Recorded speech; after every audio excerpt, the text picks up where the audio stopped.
Hello, everyone, and good morning, good afternoon, good evening, good night. How's everyone doing today? Hey, Von Yakos, how you doing, my friend?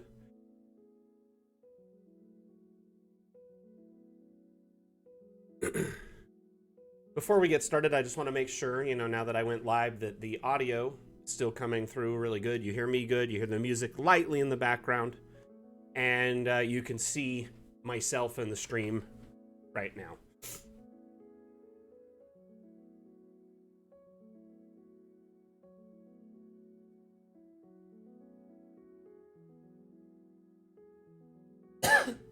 Excuse me. To be honest, I was torn on a winner. There was 3 or 4 that were really good, but what sold me on this particular map was this scene. This miniature railroad scene that they set up. I also really enjoyed Xretsim's map with the treehouse, with the multi-level thing and a lot of abstracts. I mean, there was a few maps that were, let's just say, really good, and every week it's getting harder and harder for me to pick a winner. Zentik's map was really good. Highland Lass's map was very good.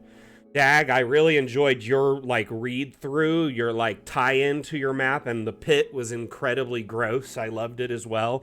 There's a lot of good maps this week, and this last couple weeks, and it was a hard one to pick. But part of me used my feelings on it, and part of me used how the community reacted, and it seemed like a lot of the community really enjoyed this particular map, and I enjoyed it too. So it was like, you know what, let's go with that. But as it stands, this map is really, really good. So it was made by Mr. Markus.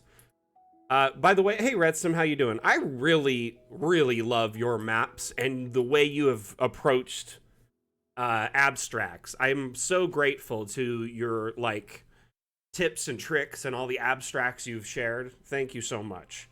But yeah, this map, before we lose track here, was made by Mr. Markus, and what they've done is they put together a little RPG game here. Hey Nosebag, how you doing? Nosebag Bear.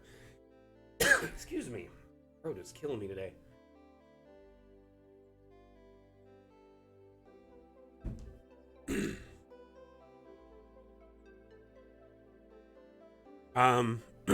Anyway, so this map, stunningly beautiful in that it's simple and small, but also very, very, very detailed. So Mr. Markus has made a great little comfortable lounge living room with all of the amenities you might need for a long RPG session. And the best part, I love the little RPG table here that they've set up, which we've seen a few times in some other builds, but they really went all out with the character sheets, the books, the maps with the minis on them, so they brought tokens in and shrank them down. And then I really love the DM screen here. The abacus, yep. It is really nice. Honestly, we all love the abacus in the stream because, we actually begged for that asset to be added. Oh, we got a raid? Wow. Fantastic. Thank you so much. 1 second here. I don't know why I didn't see that in my notifications, but... Oh, I know why. Nikki, thank you so much. I really appreciate you. Thank you so much for raiding and for popping in. How was your stream? Hey, Dirty Rollers, how are you, my friend? Tell me about your Dungeons and Dragons stream. What did you do today? Oh, you know what? Isn't that the best? When you can hive mind yourself out of a serious writer's block. And yeah, communities like ours are amazing, so.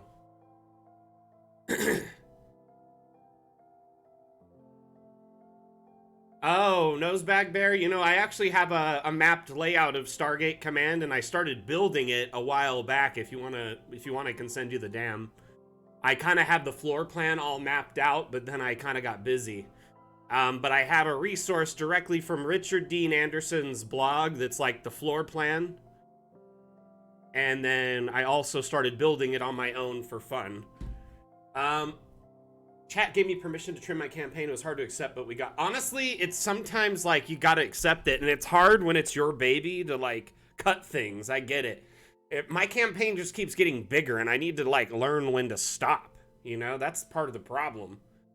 When is it done? Maybe I should let like the players decide instead of me at this point, because I've got enough base. Like enough foundation. Nikki, stop. I punish thee. Stop.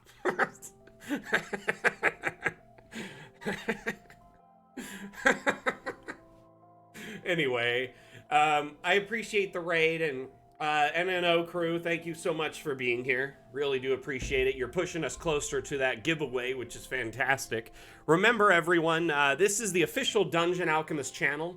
And on this channel, when we hit 50 viewers, every 50 viewers, 50, 100, 150, etc., so on, so forth, we give away a digital code for a Steam key for Dungeon Alchemist, meaning you have a chance to win a free copy of Dungeon Alchemist on every stream.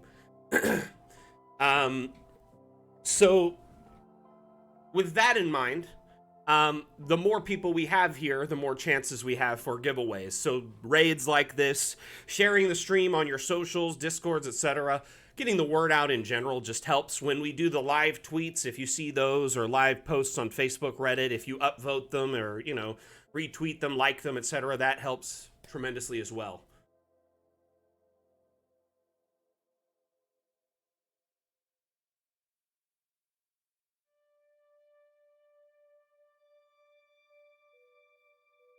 You're still seeing it with the stream tag. Hey, thank you, Nikki, so much. You have a wonderful day. Nosebag, what are you talking about? I'm confused. Hey, Grim, how you doing? So kind of back to the map at hand here, damn fam. By the way, I kind of forgot about this earlier, but like I mentioned just now that this is the official Dungeon Alchemist channel. This stream is the Dam stream, and this particular stream is when we feature the winner of the Dam Challenge. The Dam Challenge is a bi-weekly map-making challenge where we allow our Cartographer community to flex their map-making muscles and kind of just show off their prowess and their ability. The theme for this map-making contest was the living room, and it was handpicked by one of our lead developers, Vim Deher. Hey, Waldo, how you doing? I found you. I found you. You gave away your position by speaking.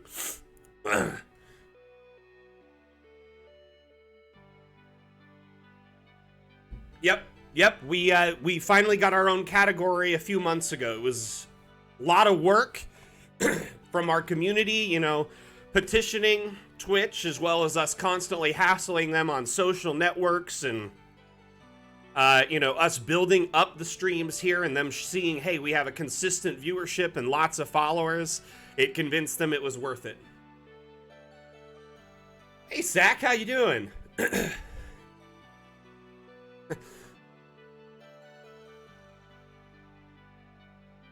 It's okay, Waldo. I'll let you hide out in this channel for a while. You're totally safe here. I won't give you away.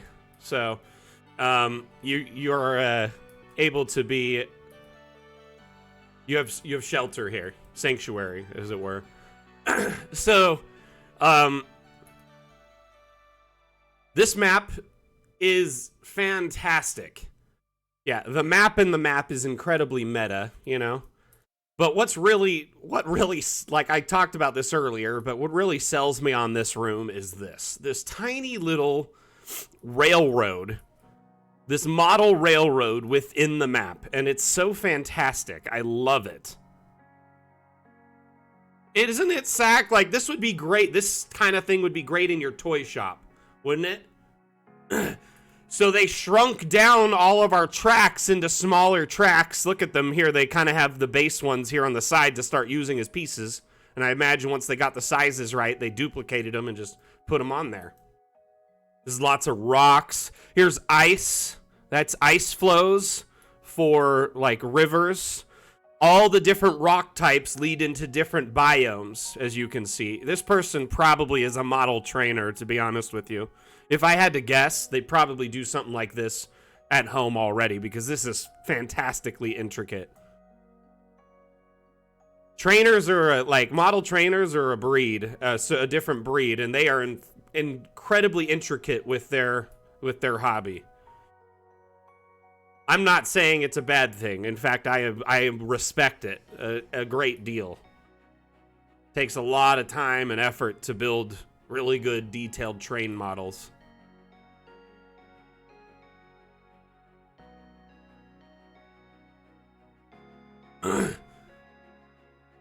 So what they did, and I will show you kind of a basic, like this is how they did this.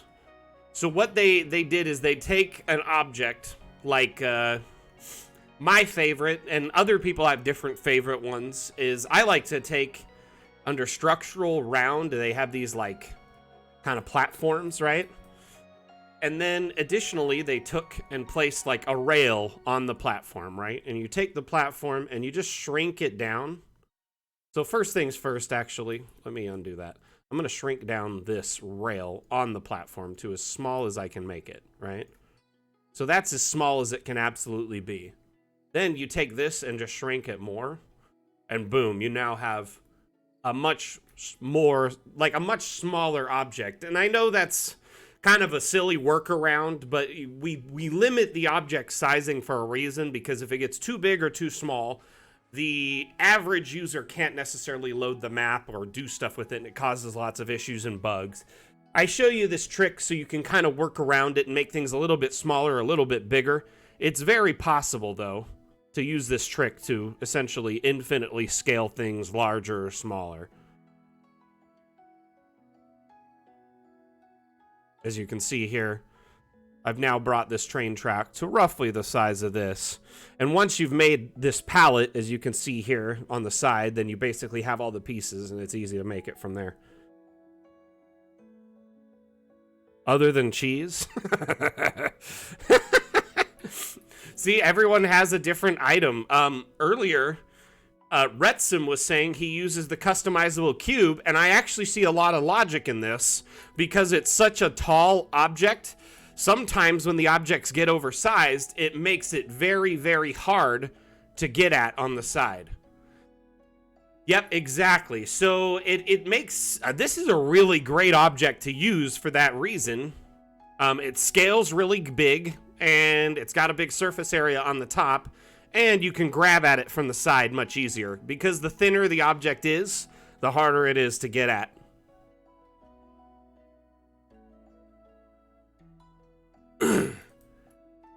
So, back to the map. Damn, fam, sorry for getting sidetracked there, but I know I was trying to have a teachable moment.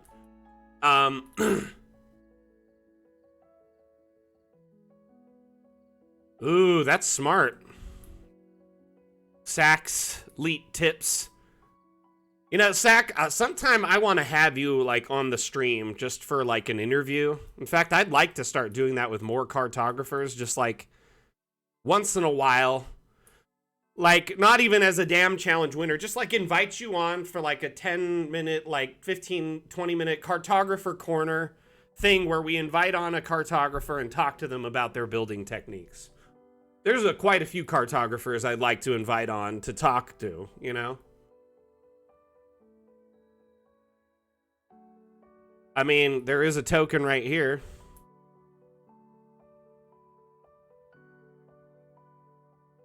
Oh, man. They won't snap.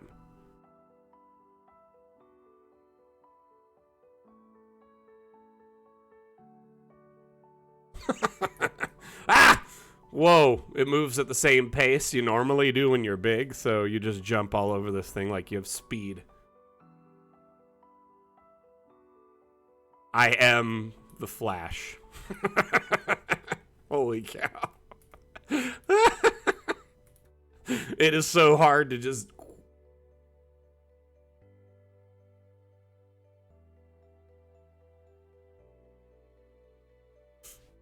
So I got a new keyboard. My wife and son gave me a new keyboard for Father's Day, and they gave it to me a little bit early, they said, so I could set it up and use it for the stream today. And oh my gosh, it's like a mechanical keyboard, and it needs to be broken in, and it's so clickety clackety. I don't know if you all can hear it in the mic.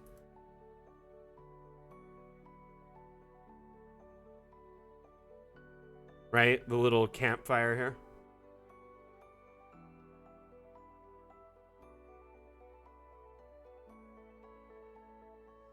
Man, I haven't seen that movie in forever. Good. I'm glad you don't. I can hear it through my headphones, so. This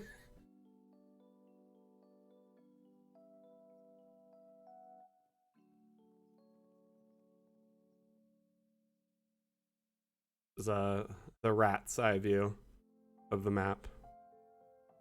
Good. That means my sound filter is working.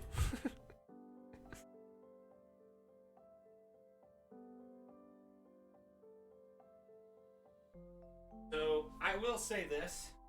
It is incredibly hot in Vegas today. It's going to get around 100 degrees at the highest today. And my air conditioner, for some reason, is acting up. And I need to... I need to have someone out to take a look at it, because the last few days it's just not working correctly. Basically, yeah, if it gets too hot, I might end the stream a little early. Just kind of forewarning. If for some reason there is just too much heat and it's like hard with me to deal with, yeah. Well, Las Vegas without air conditioning is very, very struggle bus. But here's the thing, like, this is gonna sound so first world problem. So in Vegas, a lot of people have 2 air conditioners, one for each floor, if they have like a 2-story home. And I live in a 2-story home. Our downstairs air conditioner is working fine, so the downstairs is nice and cool. That's where we cook and eat, and we have our TV and stuff, and our little gym. But our upstairs, where we have our bedrooms and my office, is not doing very well. It's struggling, and it gets super hot really quick throughout the day, and it only is getting hotter here. So basically, half of our home is very hot, and the other half is really cold. So it's something I need to get dealt with. So what I usually do to compensate is I'll turn the other air conditioning down a little bit more and kind of freeze it out up downstairs in the cool air. Just kind of, it helps the rest of the house stay cold. I know. So here's the thing. I've been told I have to wear our branded stuff on the stream from now on, Dag. But I ordered a t-shirt, right? And it shipped out yesterday. It'll be here, hopefully, probably by next Saturday, before next Saturday stream. I don't think it'll be here Monday. But I've got a t-shirt that's essentially...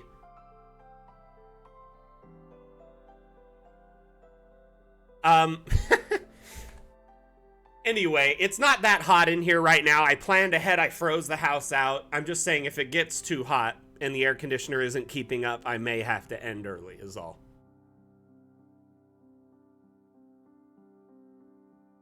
But yeah, this map, Mr. Markus really nailed it with the theme of the living room.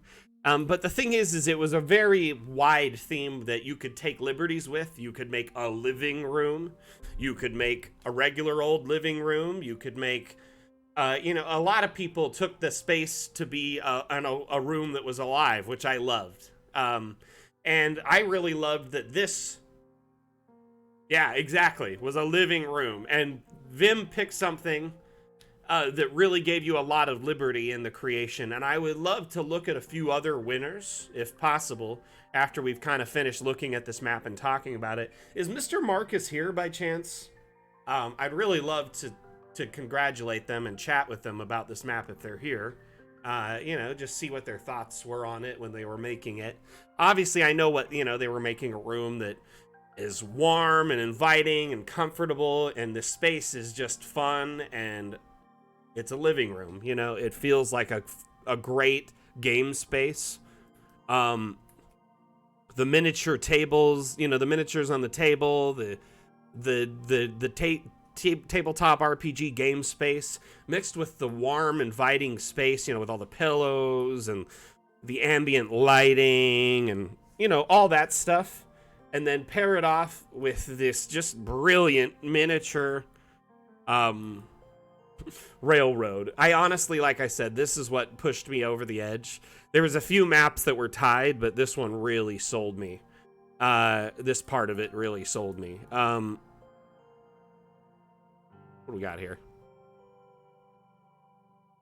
Did they put a custom label on there, or do we just have a whole bunch of different labels now? Anyway, I really enjoyed it overall. Loved the build. Fantastic work, Mr. Markus.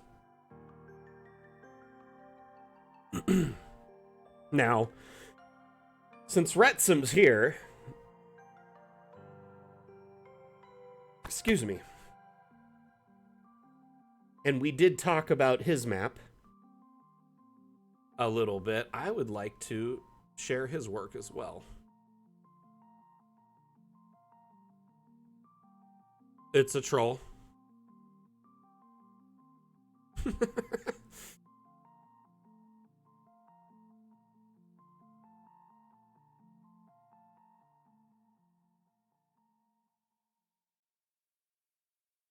The best part is like inviting your players to play a tabletop campaign within their tabletop campaign where they have new sheets.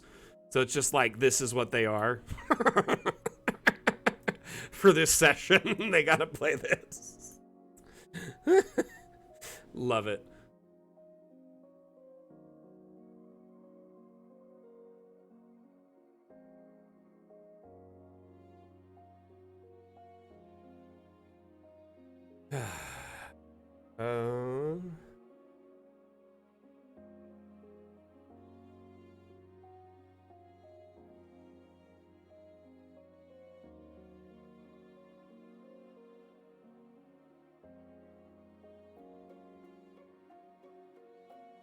One moment here.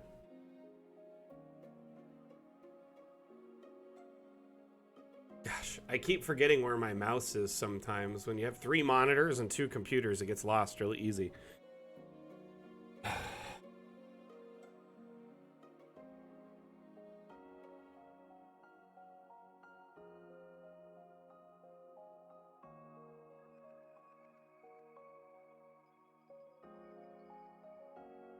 Banks and bosses. That's funny. And it's like they play a real world thing.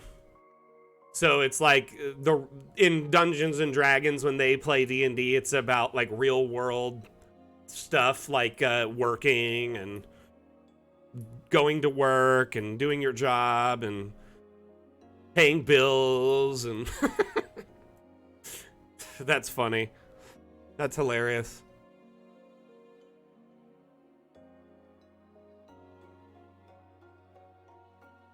I've heard of another version of that, and it was like, what is it?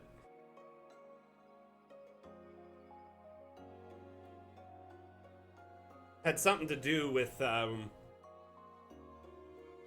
can't remember. It was like a play on words like that, but it was also about spreadsheets. Something in spreadsheets.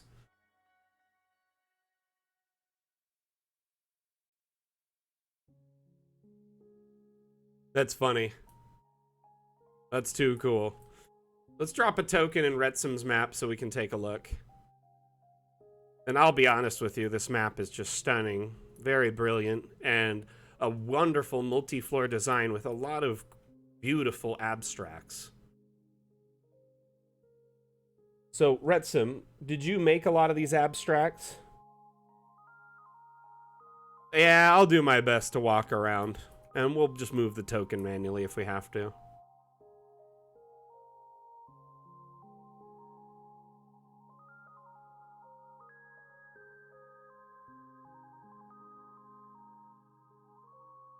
You know, there are some, like, assets that I wish abstracts we could just walk through them. You know what I mean? Like, they acted like a wall, like in a VTT, but at the same time, we could just walk in.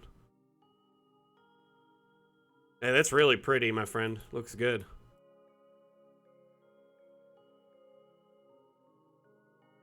I can see in some of the rooms, so we're gonna do that. We're gonna just peek.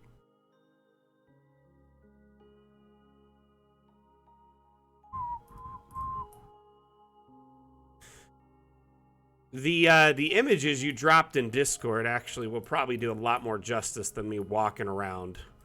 But we'll still check it out like this, and then we'll check out the others possibly. I might just load it up and show everyone. Because you had all the multi-floor stuff in it.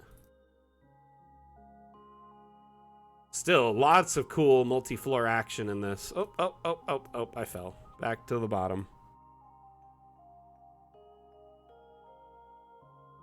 Well, you seem to have it mastered. Like, you get the prompts to do exactly what you're looking for, it looks like.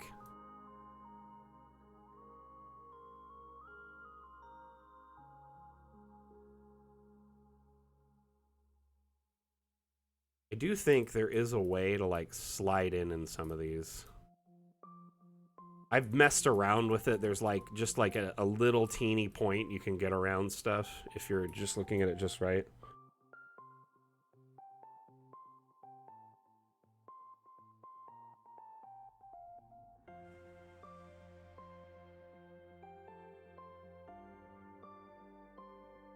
Anyway, I do, I love what you did here, and I'm a big fan of it overall.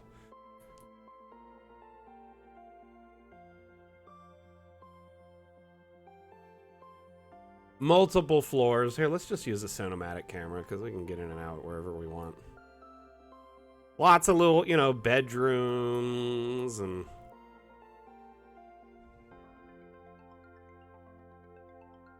just Rainbow Sixed my way in here. If we can go under the camp. Nope, gotta go over. Can't go under it, must go over it.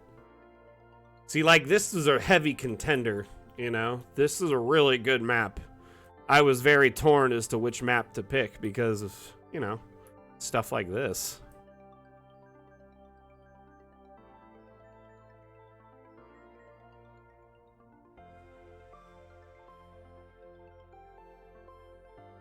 I really love the approach everyone took with this theme and just kind of like went every which way with it. Ah, I can't make it in with that one. Oh, I think it was because I was like... Nope. Bummer. Tried.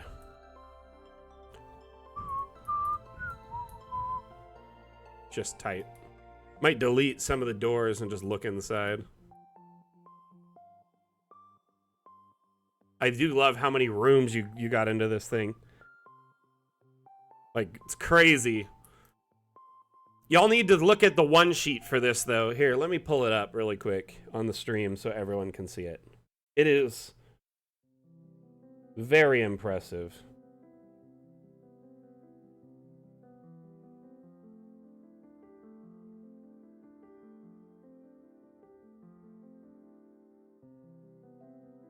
So essentially, he's got it broken down into floors. You got the ground floor here. Oops. And then each floor by level. This is such a great one sheet. Seriously, you're so good at doing this. I've seen you do a few of these. I love them. Here you have, you know, some of the art, the different floors. And the thing is as long as you have these different images, then you can definitely play on this map. It's definitely playable. It's beautiful. Fantastic work.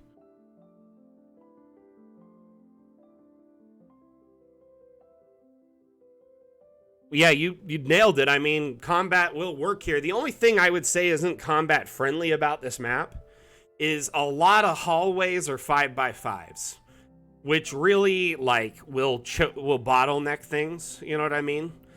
I almost always try to spread my hallways out to a 10-foot minimum, just to speed combat up. But yeah, that, like, obviously it's a treehouse, so your space is limited on like bridges and hallways and stuff. Ah, got you. So they're going like through the different floors trying to catch them. That makes sense. That's cool. Yeah, for sure, Will. For sure. I get it. I do understand that you bottleneck on purpose. Um, but yeah, also it can tend to really just slag combat. You know what I mean? So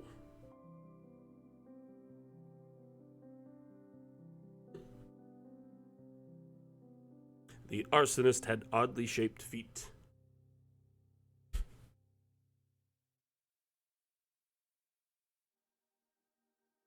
That or yeah, combat gets either like very very much over in a flash or slagged.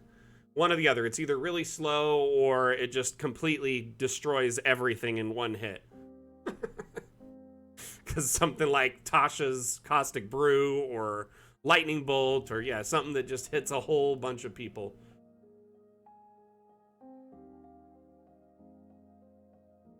Oh, man. Anyway, I love this map. It's very beautiful. Who has the money for 5 glyphs of warding in a row, first off? And the time. But I mean, I guess if you were defending your house, you might.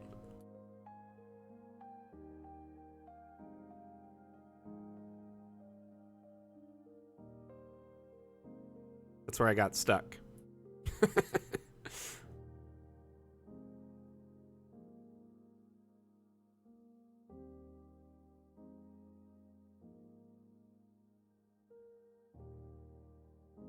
I'm gonna get onto this patio here.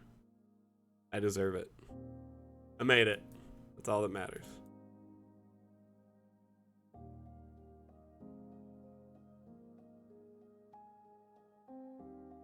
Really love the roofs, like the leaf top roofing. Is that a Mid-Journey thing too there?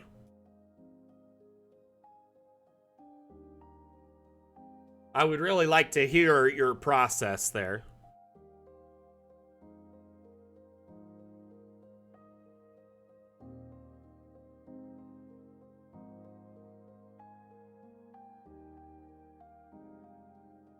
Alrighty.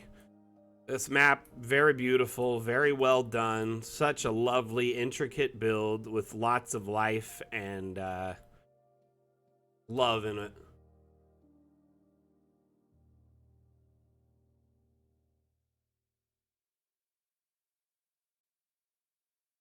One of my players had a habit of starting off heists whispering yoo-hoo at windows to check if anyone was in.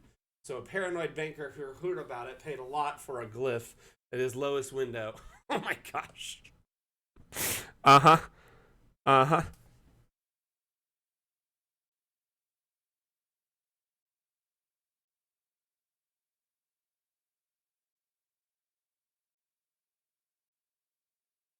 Oh, did the music stop? The beats stopped. Loop. So let's start it at the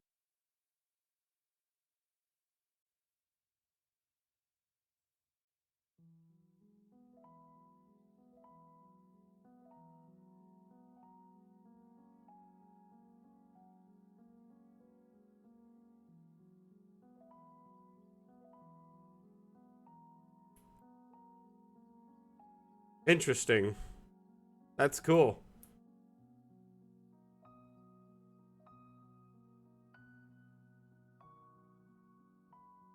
I enjoy this very much. It's great. Great use of abstracts, great use of you know, object collisions, great use of z-axis manipulation, great use of freestanding walls. Just a great build all around. You really just like, you know, grabbed every resource imaginable like and put this together. It's fantastic. Do you tell it dimensions or anything with your prompts? Um or do you just kind of put it to fit yourself?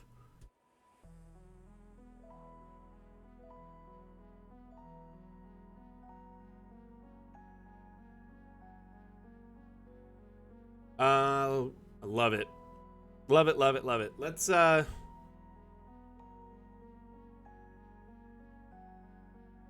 well, that's great, then. That's perfect. Exactly what it needs to be. That's cool.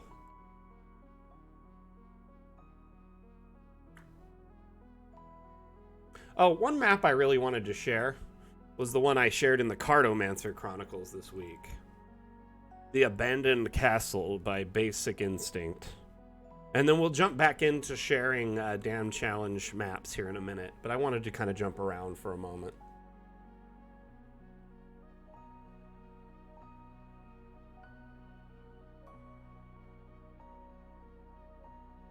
So, here you have an abandoned castle of massive scope. Beautiful walls. You can see in some places where it's been broken and reinforced. Different altitudes within the build. Lots of guard towers, which I love how they did this here. The roofing is just lots of these bird cages.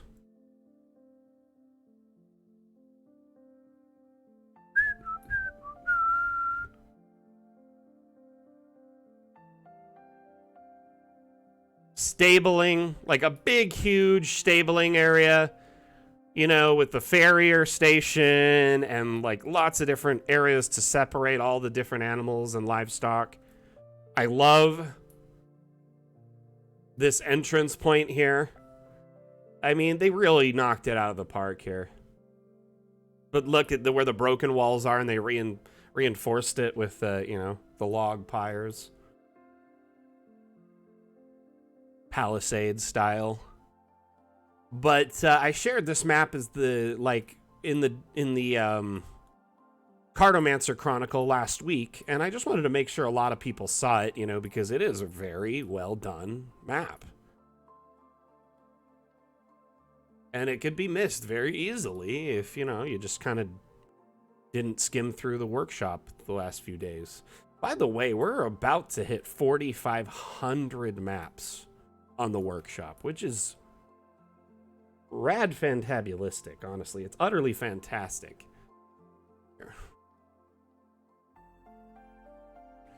Yeah, we're 6 maps away. Boop.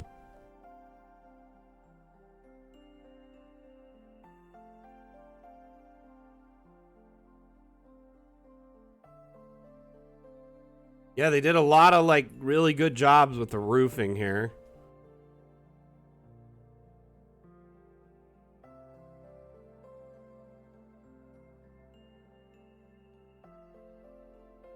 They made a great use of this asset for roofing.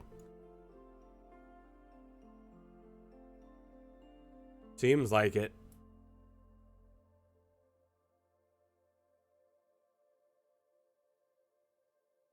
Let's drop a token and run around a little bit.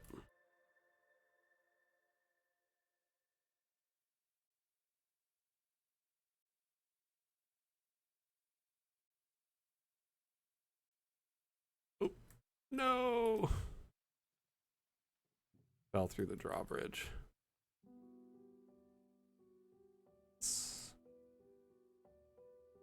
Really want to check out the walls. You see all the little towers have like their own little...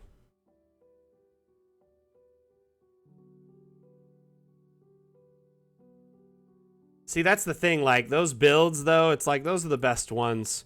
And I feel like now that we have the workshop, some people don't like putting time into builds unless people are seeing them.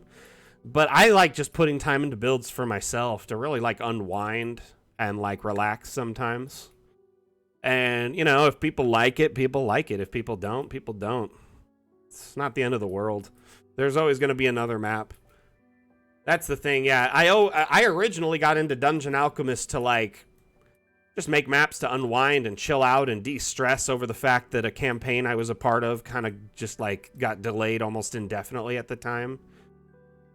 So I started making maps to, like, unwind and, like, thinking about my own campaign, which was a one-shot at the time and has turned into a pretty much a multi-year campaign.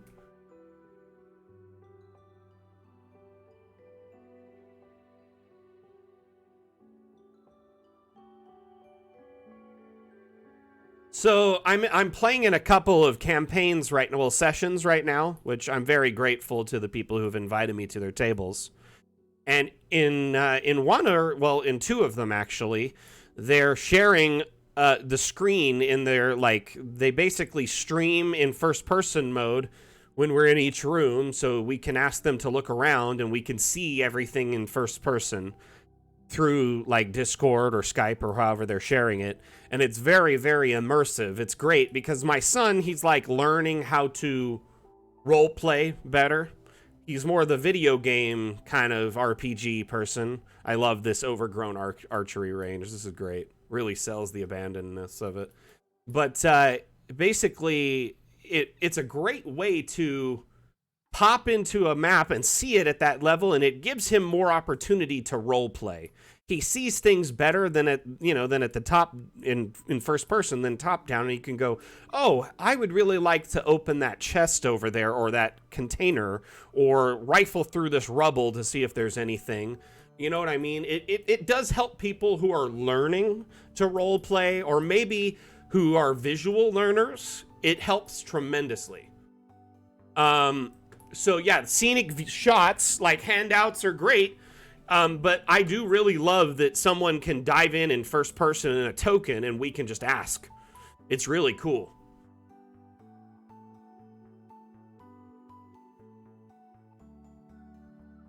Honestly, the sessions that run past the time limit are the best ones. Like, I don't like saying this because I understand the DM has a life, right? Every DM has a life, and it's not their life to play Dungeons and Dragons all day.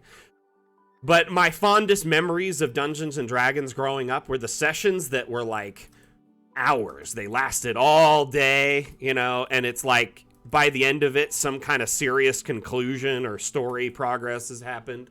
You know what I mean? Like, and that's kind of how I remember, and I think it's probably just my rose-colored glasses of those memories playing with my friends growing up, doing, having a sleepover, playing Dungeons and Dragons all night. And I think, it's just like, to me, that is like how like D&D is. And so, like for me, like I expect like a long session. And I think nowadays, like, and I think the reasonable expectation should be that adults don't have that amount of time all the time, so it should be shorter, right? So as a kid, I had a lot more free time, and now as an adult, when I'm playing with adults, don't have as much free time, and it's like not as easy to get a game going that long, So I understand that, and I'm not like ever mad or upset. It's just like I miss that, that's like the thing I like crave is like a long session that's like, weekly, bi-weekly, 5 to 8 hours. That's the thing, like, it's hard, I know. It's like a struggle bus to do that with like a bunch of adults weekly because everyone works, everyone has kids, family, different obligations, and to get them at a table weekly for that long is gonna be a difficulty, Oh man, Raven. Yeah, see, that's what I'm saying. Like, I remember like going over to my friend's house and playing Dungeons and Dragons till like we were passing out. Like we were so tired. Whoa. Cheat code.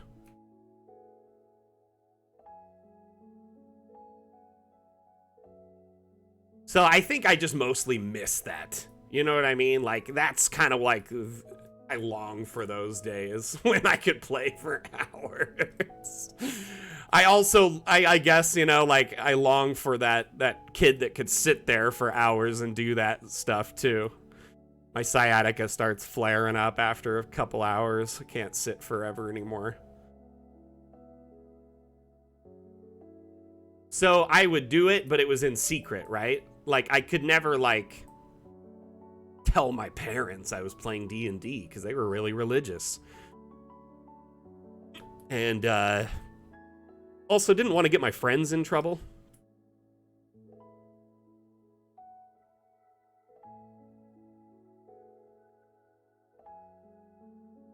Like, my mom was pretty religious. Like, I only was allowed to play Magic the Gathering because she let me use Plains cards only. And, like, the white like decks, and like basically because they were mostly like religious and angelic and like had weird, things that were like kind of, anyway, she would take all my other cards and used to just throw them away, and then I convinced her to let me trade them with my friends. And so I would trade all my other cards, red, green, blue, black, all of them get traded for, Plains series.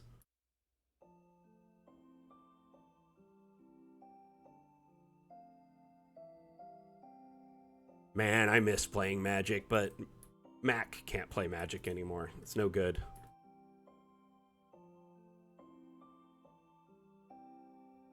It's good. It's a good game. I just kind of get a little too competitive, is all. I get too competitive.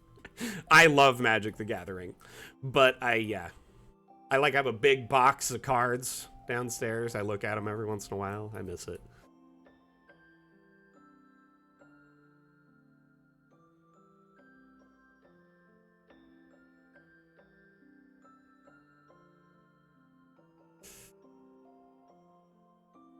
Oh, I'm stuck.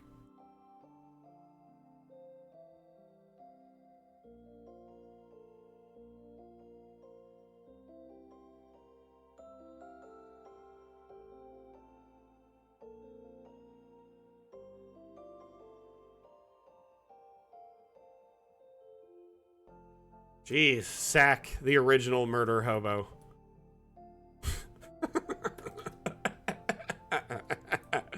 This is a beautiful castle. Like, I could walk around in it forever.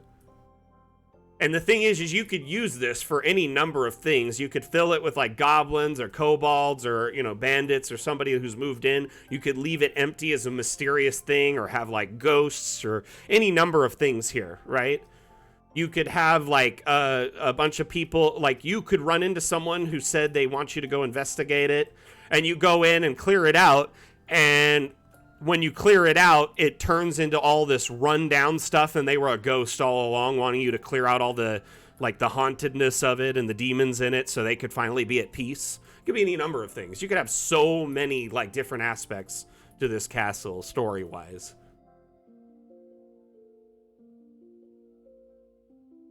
Cheese just turns into different cheese. That's the thing about cheese when it gets old. Just becomes older cheese. Just different cheese.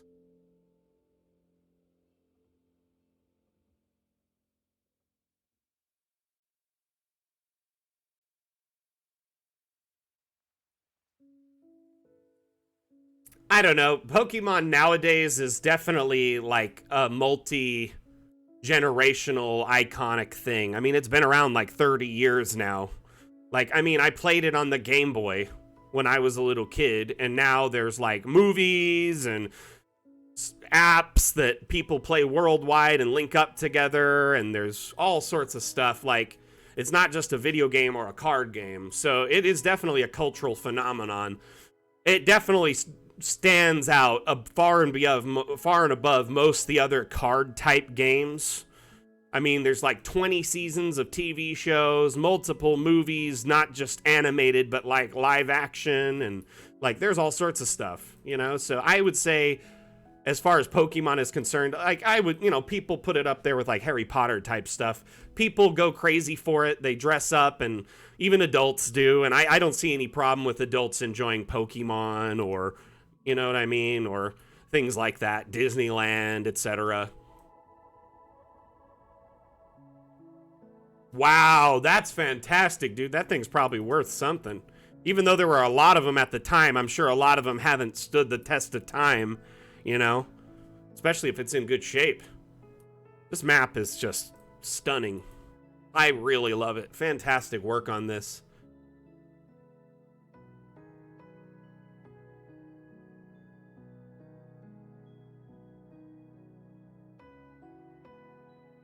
Oh, that's cool, Dag.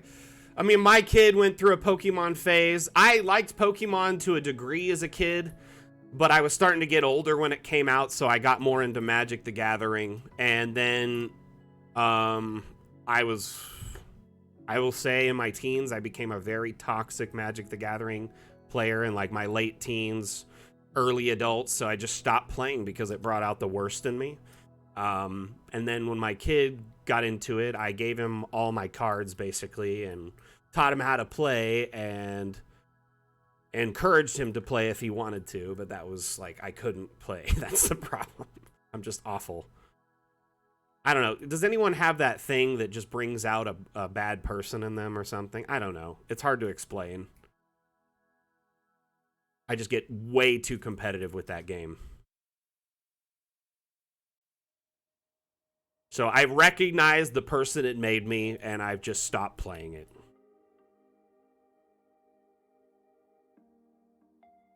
And I'm not saying the game made me that way. In fact, I just become that way when I play the game. Okay, I think I've looked around this castle at least 3 times, but it is beautiful. Very well done. It was Bazikinstict who made this map. Let's see here. Okay, so...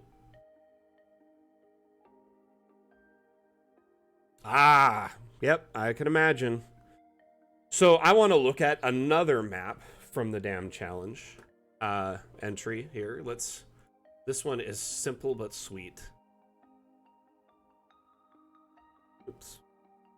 Gotta get used to the key spacing on my new keyboard.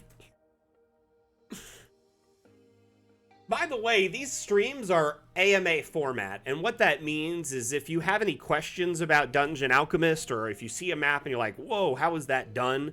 Please ask, and I'll do my best to explain it.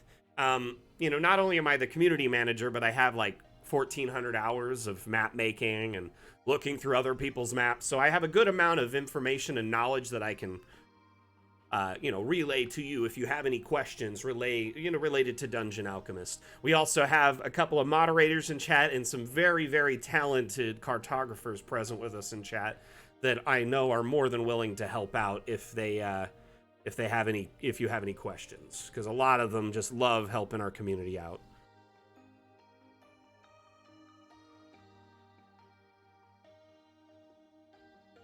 So here we have the Herbalist living room, and I just love this vibe here that was created with this. It's incredibly wholesome and just feels like well lived in and comfortable. Right? I would just love to visit this Herbalist shop. You could plop this in the middle of any forest, you know, deep in the forest, and just have like a druid or a medicine person or herbalist, whatever. I really love that they dove into all of the assets, the abstracts, and used a lot of the different abstracts that the community has provided to utilize this. I think Xretsim, didn't you provide these like interesting, crazy, like vine things for like putting with like dead and like...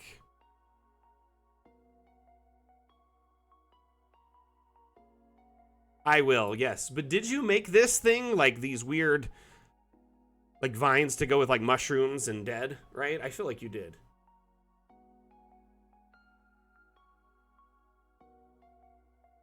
Oh, okay. My bad.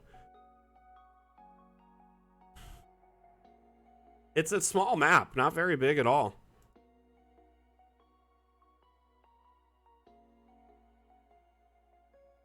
I think it's 14 by 14. Gotta check out their room.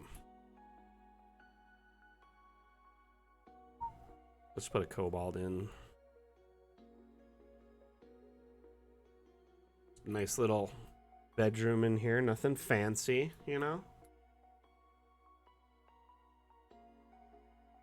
Oh, it is very well. It's like open design. Nice layout. The double wide design is great. I love that they packed a little bit of everything here that we had to offer for like plants too. 2 doors to get in, so you could enter at 2 different points, or multiple windows. And I guess multiple floors. This is really pretty up here. Looks like they're making all sorts of like potions and tinctures and stuff like that. Slipped in between the floorboards.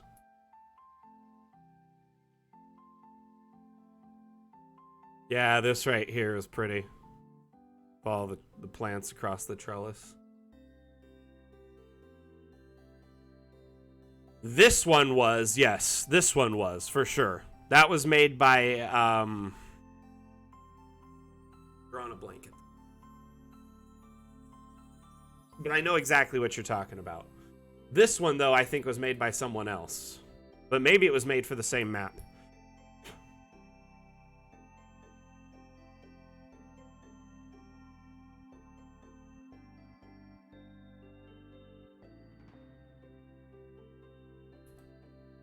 Sorry, I'm drawing a blank on a name at the moment.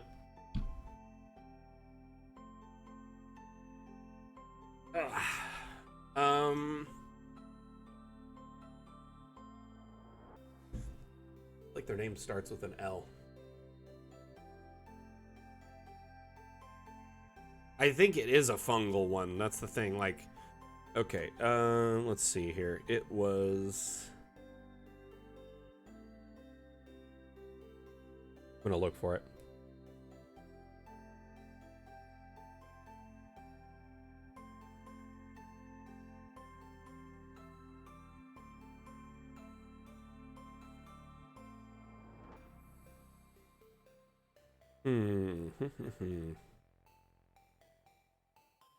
It was Lucian. I knew their name started with an L. Lucian Makes Maps made the greenhouse door thing, the trellis, right?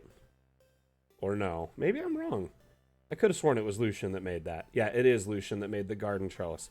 But there's a blank one that was combined with another asset that someone made. Let me find it really quickly. Those weird, like, purple vines are made by... I swear I saw them just yesterday. Wait, these fungal tendrils, Xretsim? I swear you made those. I see them here. You posted them. But it looks like what they've done is they combined the trellis from this and the fungal vines together into one. So Lucian provided a blank version of this, so it looks like they just took that and put this on it and merged the two. So yeah, the person who made this combined both of those to make one. Fantastic. Community combo for sure. Combo breaker.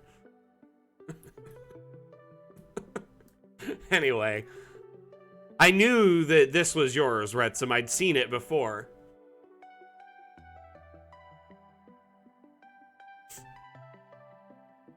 Here, let me get the links for those. So here is the fungal.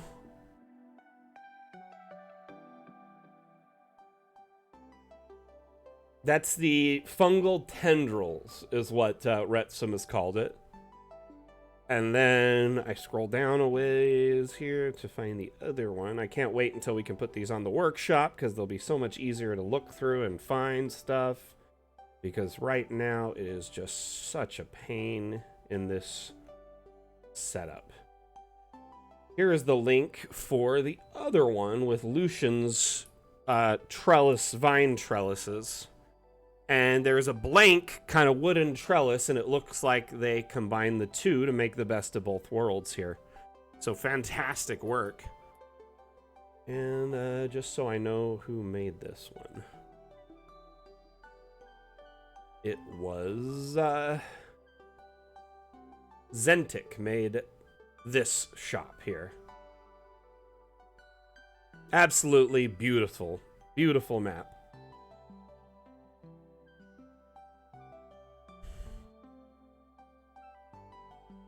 Does anyone want me to take a look at anything else on this map before I move on?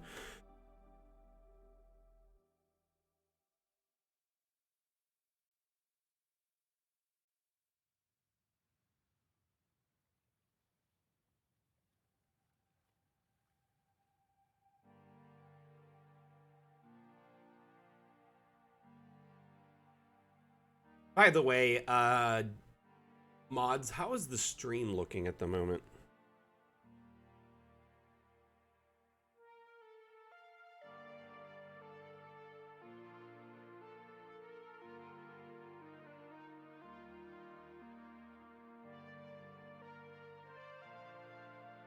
Thanks for sharing that, Xretsim, in Discord, by the way. Cool. Awesome. Glad you're enjoying it. Glad it's looking good. Okay, so the map I was going to pull up next was made by... Oh, speaking of Dam Challenge, we need to come up with another theme. Now, one of our mods brought up a theme to me that they thought would be interesting, and I wanted to share it with y'all, because once in a while, you know, I pick, and or, you know, the community picks. Last time we had Vim pick. Oh, that green is really throwing me off here. Let's turn that grid off. Anyway, so this map was made by the lovely Highland lass. And as usual, she took and made a themed build based off of an existing historical site. In this case, Skara Brae. How come I can't select this thing? I cannot select the building. Hold on. There it is. Nope, that ain't it. That ain't it. That ain't it. I had it. I got greedy.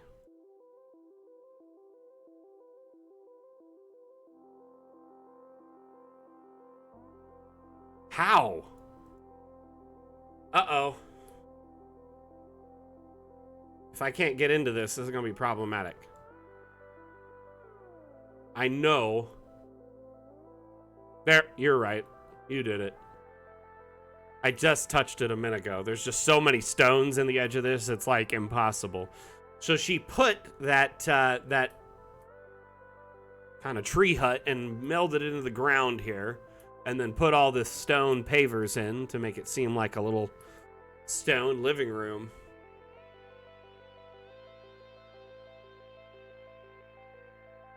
But she actually included a picture of Skara Brae with the build, so you can kind of see. Here, I'm gonna open it in the browser here.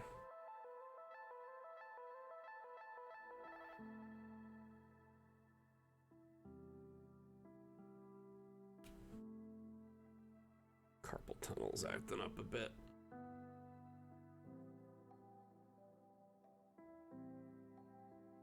Here's another angle here.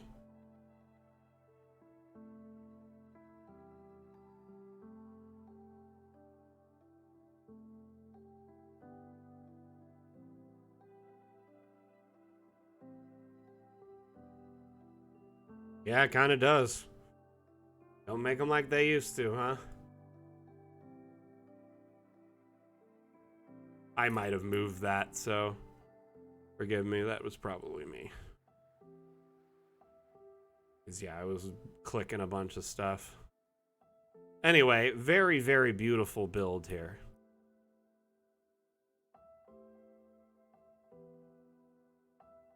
And this is based off an actual place. So, I mean, just looks very comfortable and homey. Makes you wonder what kind of time and effort was put into building this back in the day, you know?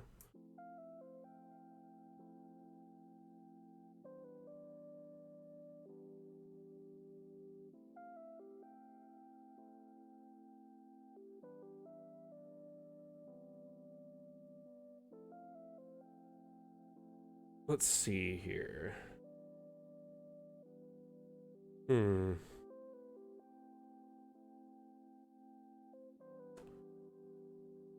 Sorry, got a little sidetracked by Discord. I imagine they pack the stone walls with mud, you know? Like, and it dry up, or probably grass, you know, and mud and other stuff that would basically, or even pitch is another possibility. You know, anything to really just, back in the day, all sorts of stuff were insulators, you know? But yeah, the fire, I'm sure, would keep it very warm. I mean, if you think about it, Yeah, I'll definitely bring up yours here shortly. I mean, like an igloo, without a fire in it can get up to, 60-ish well, sorry, that's Fahrenheit. 60-ish degrees Fahrenheit, snow cave, etc. So once you add fire to the mix or even a candle, it can warm it up tremendously because it's so insulated.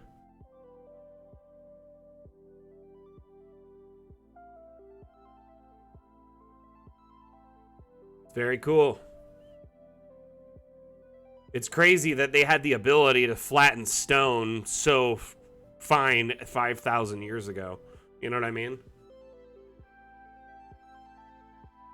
Hey, how many, what's Celsius for 100 degrees Fahrenheit? Because that's how hot it might get today here in Vegas.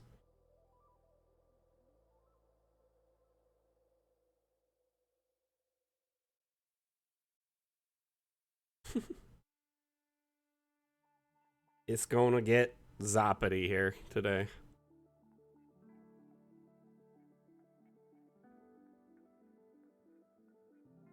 Island Lass, thank you so much for building this lovely little build. It looks phenomenal. I mean, you really put a lot of detail and love into this.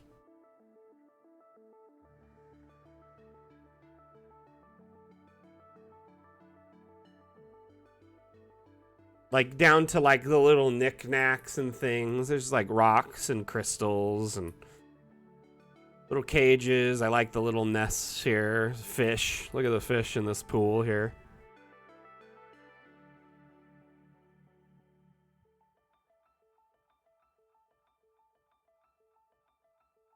Very, very cool.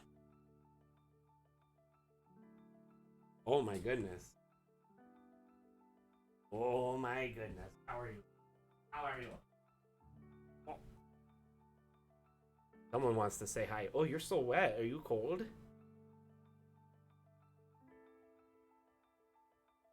Hi. Hi. Out to my hand.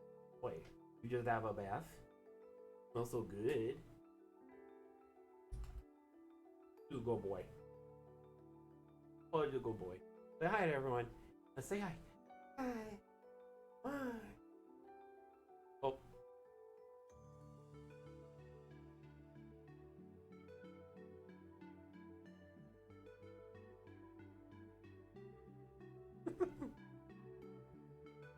Those are my good boy.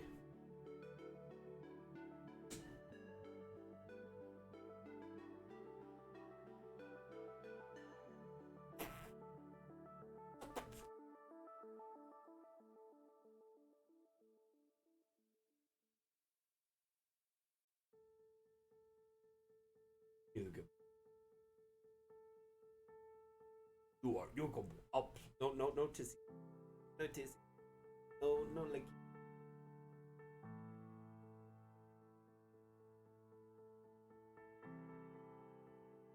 What? What are you doing?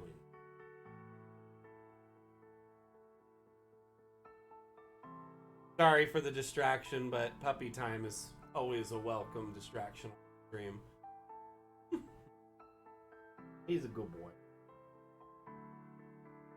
He gets his bath every Saturday, and so after his bath, Mom always likes to bring him up.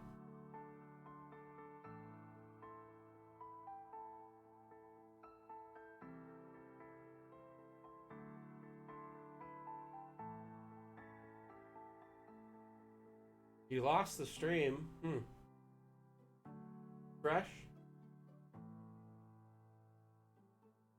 Someone tell him to refresh.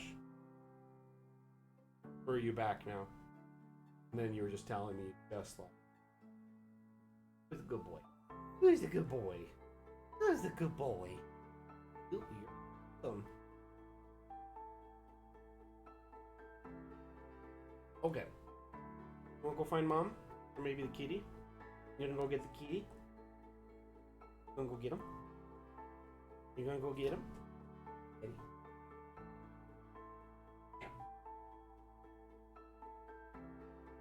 All right. So I shaved my head last night, and it's cold, like, when I'm downstairs. It's freezing when I'm downstairs, because I run it colder down there to keep the whole house cold. And when I'm upstairs, it's like gets sweaty. It stinks. It's no fun. But yeah, I was starting to look like Bozo the Clown if I didn't shave my hair, so kind of had to do it.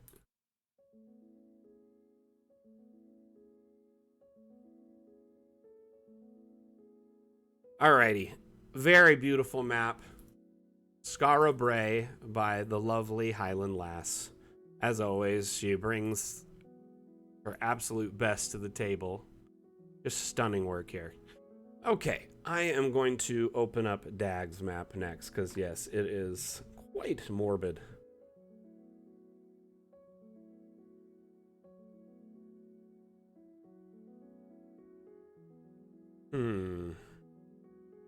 Let me find it here. I think it was at the very bottom. There it is. Hey, Dagg, by the way, bud, you didn't share a link for your,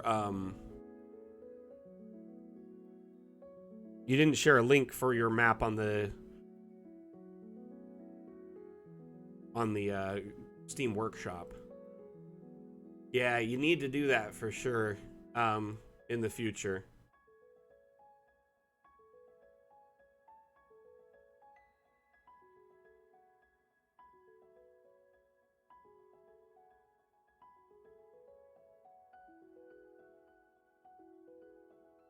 Oh my.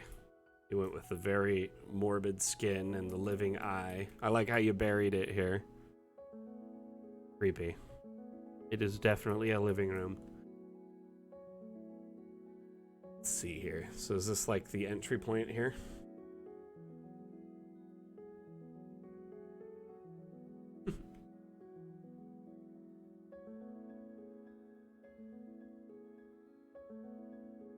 I like the little details around the map here with the stones and the trees and stuff. Good mixture.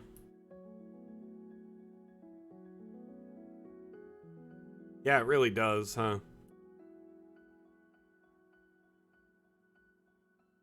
The blood fountain.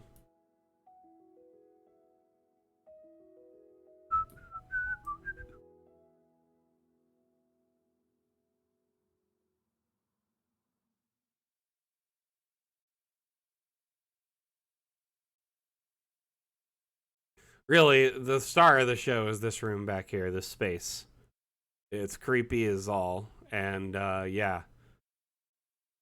Ew. This is gross. Love it.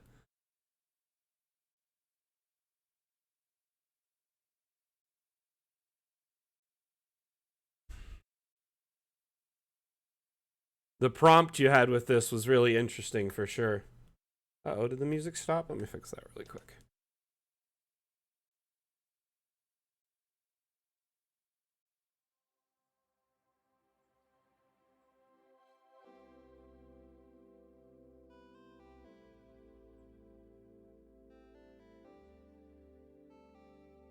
I'm gonna just take a couple minutes to go refresh my water and just chat with my wife about something really quickly. And then I'll be right back. I'm gonna run this ad really quick, and then we're gonna just take a quick break, okay? You stand before the long, dark road to the fabled realm of Goyak-Ta, and before— Who do we see? I don't know, a goblin. I kill him.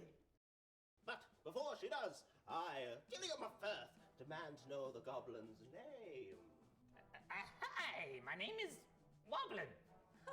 Where do you live there, Woblin? I don't think that's relevant. Well, but I, Gilliam of Firth, demand to seek the goblin's abode. Clever, find family, kill entire bloodline. I like it. Seriously, we're doing this? Okay, well, won't be needing that anymore, will I? Ever get caught by your players with your pants down? Dungeon Alchemist lets you create wonderful maps for any encounter in seconds. Oh, Woblin, that's a very impressive cheese collection you've got there. Yeah, it is quite impressive, yes. But you know what's more impressive? This map I have To the fabled realm of Goyak-Ta, please take it and leave. Close the door behind you. Mr. Woblin, I cannot help but notice that you have a secret tunnel underneath your cabinet. care to explain. Download Dungeon Alchemist, the AI-powered map maker, on Steam today.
Muted.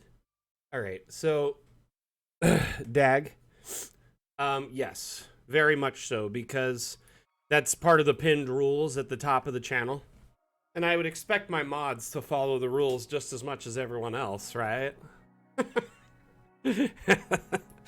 It's okay, dude. It's your first time entering, so you missed it. And honestly, I didn't notice you didn't have the link until this morning.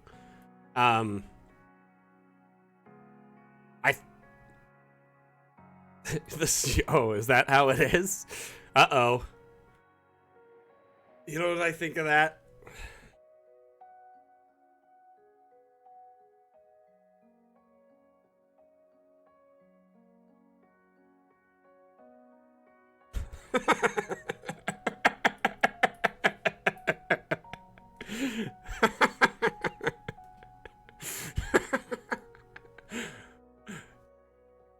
Oh my gosh, that reminds me of last week when you were like, show us a teaser, Vim said you could, and then I memed you with the shot from the trailer, or from our new ad.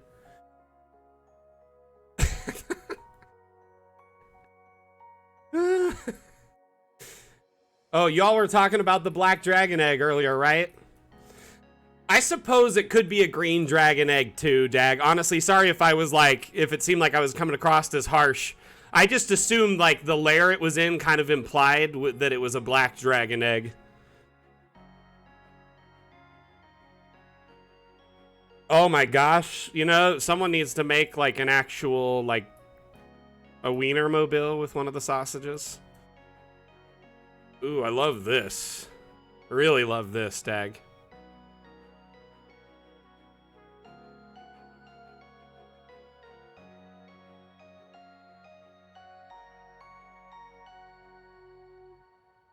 I didn't realize the staircase was there before. I totally missed it. This is insane gross, though. Let's drop this cultist down here. He'll fit right in.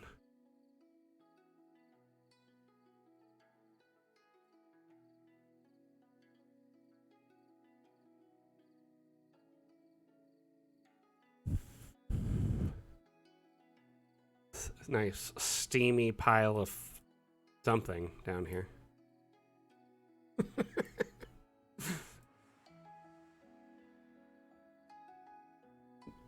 They just carve a pound of flesh off and serve it, but then the place gets to eat you after. It's shocking, to be honest with you. It works. I've never noticed how detailed that eye is, like with all the little veins and stuff. Oh, they're even raised. Gosh, Vim. They throb? I've never noticed that.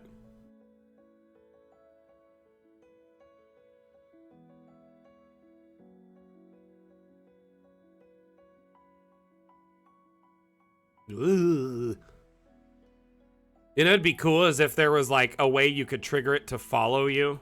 So it's like if you moved, it followed you. I can't wait till we can put eyes like this on the wall, like rotate it and put it on the paint on a painting or something.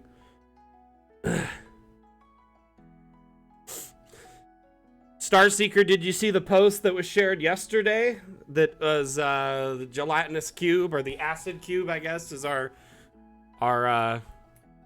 copyright safe. Okay, just wanted to make sure you saw that.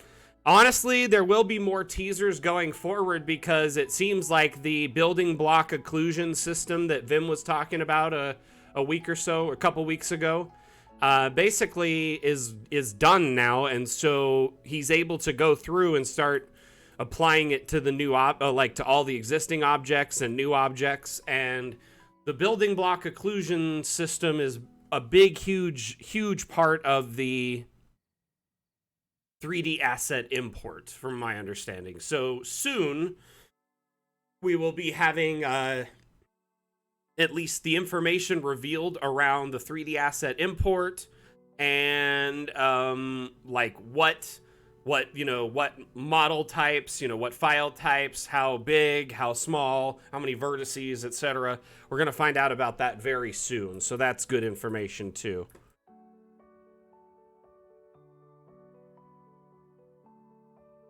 So I don't really know much either, but Vim was in chat randomly one day, hanging out. He popped in to say hello. And he basically hung out in chat for about an hour and answered a bunch of questions about the current state of development and what was going on with it, etc. Because, you know, we hadn't really heard from the devs in a moment. And he was telling us what was called BBO, or Building Block Occlusion, or Occluder. And it's essentially this tool system that allows for 3D asset import. And it's going to change the way Dungeon Alchemist fundamentally functions. I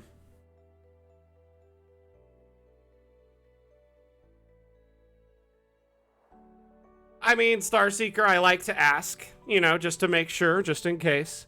So basically, soon, they're going to reveal information about this new system and what types of models can be imported. And I believe Carl said that they might even allow a beta testers in. So if if any of you are 3D asset artists or whatever, maybe, you know, ping me in a DM on Discord and I'll put you on the short list. Kind of thing.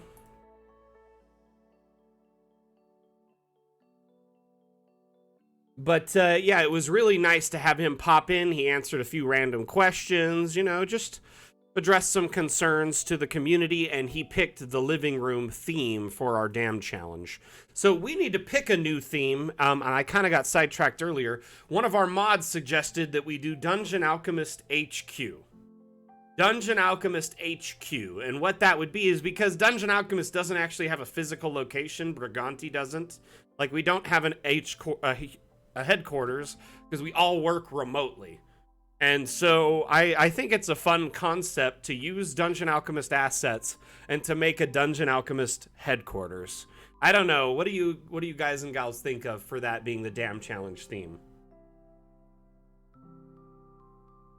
It was actually Asmodeus who suggested that.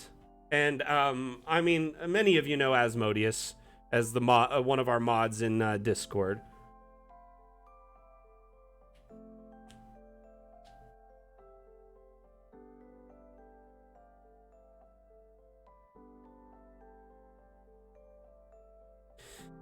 You know, I mean, honestly, and it's funny because I'm pretty sure we paid them, you know, to license their product and use it in ours, to, you know, allow you to import your models into ours. We pay for licensing for that. But I do refer a lot. Maybe I should just talk to them and set up a referral code or something. And one thing I'd really like to discuss with them is, because you can't use gift cards to buy a monthly membership. You can only use it to buy like a single token. And it's kind of frustrating to me, because if you could use a gift card to buy a membership or towards a membership, I think a lot of people who win the gift cards from the damn challenge would prefer to get a monthly membership for 1 month instead of one token. You know what I mean? Because the monthly membership, you get a token pack that they kind of put together for you and curate. Plus you get 5 token credits. So you could build 5 tokens up and buy them and purchase them with those credits. And they could be as, you know, 3D digital minis, 3D STLs, whatever. So we do have a point of contact with them. I'm going to talk to probably Vim or Carl about that, or both. And I know, honestly, it's kind of like pointless. But the thing is I still like to reward the people who are involved with, you know, doing the damn challenge. So it's not like we're gonna stop doing the Hero Forge gift cards. Maybe we could do something else. I don't know. Maybe, you know, are there some artists in our community who are really good at 3D art? As we start seeing, you know, new assets being imported to the marketplace, maybe we could commission one of them to do, like, the winner gets an asset pack from an artist or something. See, yeah, that's the thing. You're still gonna have to either go source models or commission them if you're not good at making them yourself. Granted, there is all sorts of free tools out there for making models, and I started learning how to make 3D models using a free tool called Tinkercad. It's a web-based application, tinkercad.com. It's fantastic. You don't need a beast of a computer because most of it's web-based. And it allows you to just combine simple objects together to make unique 3D assets. So, that's like a good way to kind of get started. But ultimately, I would say, you know, that's kind of up to you, Sack, if you want to learn. Highland Lass, yeah, we checked out Skara Brae earlier. It was beautiful. Thank you for sharing. Fantastic build. And I do think, you know, one thing, Sack, is, I mean, given the scope of the amount of maps that have been shared on our workshop, I do think that the workshop, once it expands to include, you know, 3D assets, I'm sure it'll just start being populated with that stuff as well. It's only a matter of time that it starts getting just loaded with assets that are going to be, you know, free to use. So as long as you're not putting the assets in your for sale maps, or people have put them up as like Creative Commons, you know, with that tag or something, then it's probably going to be fine for you to use them in that context. There's also plenty of resources out there with free models, like Thingiverse is a great resource with free models on it. Ooh, nice. We were just looking at Dagg's very, very morbid living room. As you can see, it's quite living. Oh, I totally understand where you're at, Sack, because, yeah, you make your maps and sell them as packs in your Patreon, or you do commission work, so you got to be very careful there in which assets you pick and choose and use. But, I mean, if anything, I mean, I would encourage you or Sausage to just give it a look and see if you could learn just a basic CAD. With Tinkercad isn't that hard. There's some really great tutorials on YouTube out there, and that's how I got my start. And now I use that, and I use 3D like sculpting software both in VR and my tablet, and I really enjoy those as well. So anyway, kind of moving on here. Let's go to another map.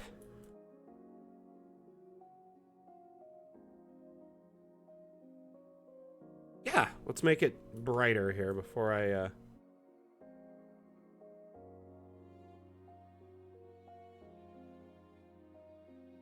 still wouldn't want to be here in the daytime. It's creepy. Well, sorry, I didn't see your message until after I had said that, I think, but I'll brighten it up really quick and we can give it a quick look-see.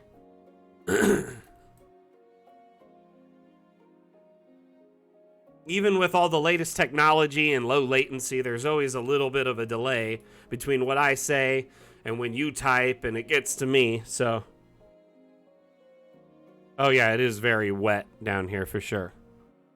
What I noticed too is right before is you have the bones up here in the soil, which is really gross too. Just walking on like tons of bones just filled with dirt.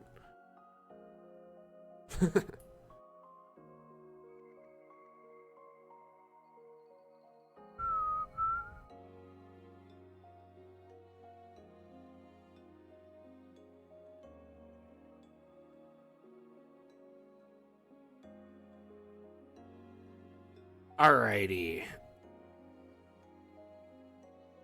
There was a couple more maps I wanted to look at. Let's see here.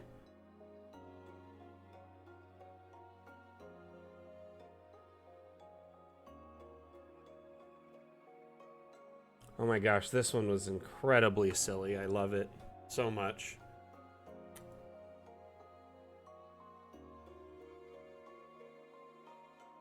It's just goofy, and that's why I like it. PsychedelicHermit, you were here in chat earlier, weren't you? I don't know if you're still here or not. But if you are, in fact, still here, this map really cracked me up when I first saw it. I just love the, like, eyes mixed with the mouth. Oh my gosh, you really killed it. It's just, it's so derpy and goofy. I loved it. When I first saw this map, I laughed out loud, quite literally. I love the concept. You really, really, really did a good job here. It looks dangerous in here. You got a mouth, you got these weapons that can swing around on its weird limbs and the eyes. It's just so fun and interesting. This would be a great encounter. Like, it's so, like, it's like not big or anything, and it's a perfect map. You really, like, yes, it is hilarious and creepy at the same time.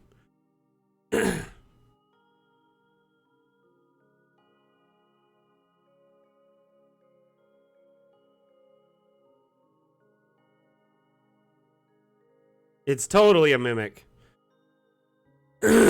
He shovels the food into his mouth. Interesting. I thought these were just all, like, kind of improved weapons, you know, that it uses.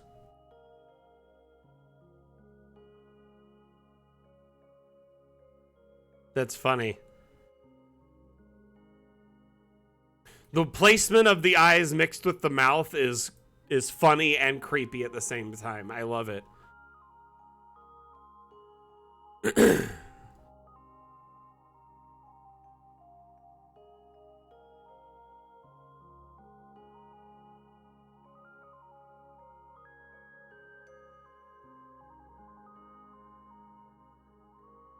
So have you used this yet with your players, Hermit? Or, nah.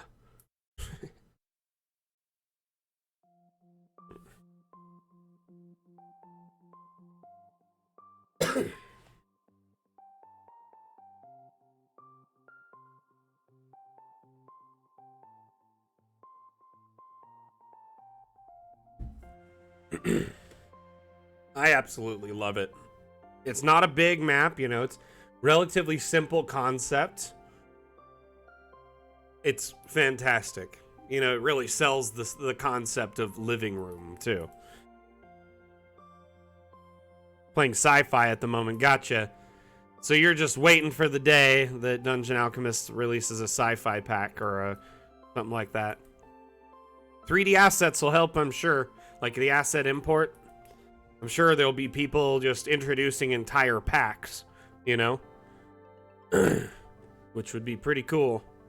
Pretty cool. Does this mimic have a name?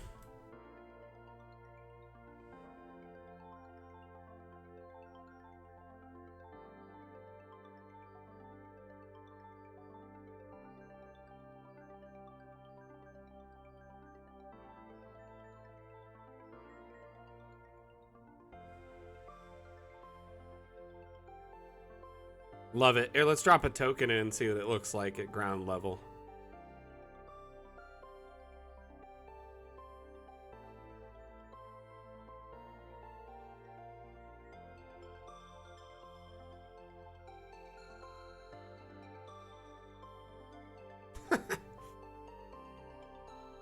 Love that, because you got the rope bit that you just sunk into the floor there, and then the other pole below sunk into the floor. Great. Great job. Really great job on this.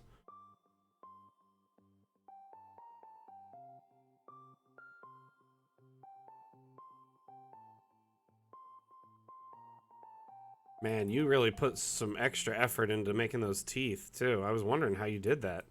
So that's just a pit, and then you put the planks on the side, right?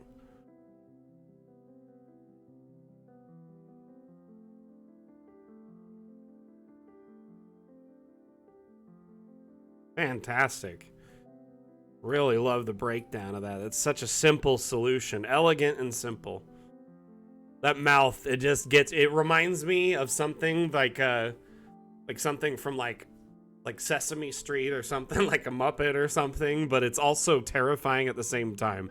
It just looks silly and terrifying. I love it. You absolutely nailed it with this build. Simple, beautiful, elegant. Sells the concept. This could be a great encounter map.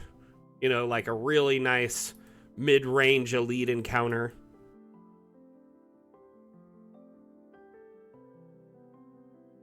Alrighty.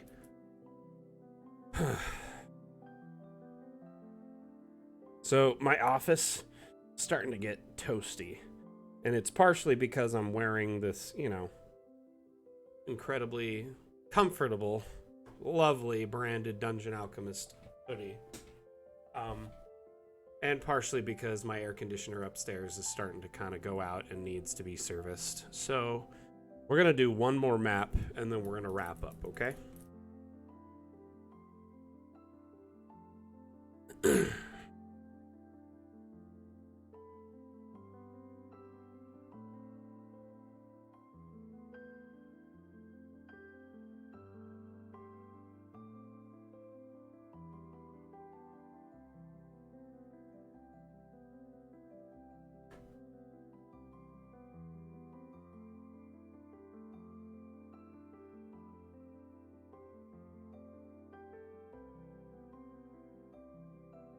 Okay.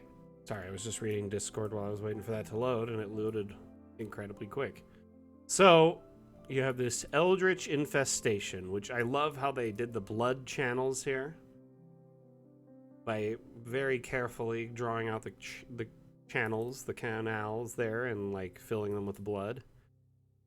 You got the eye theme again, which, I mean, I could imagine that being used a lot because it is one of our most creepy living assets.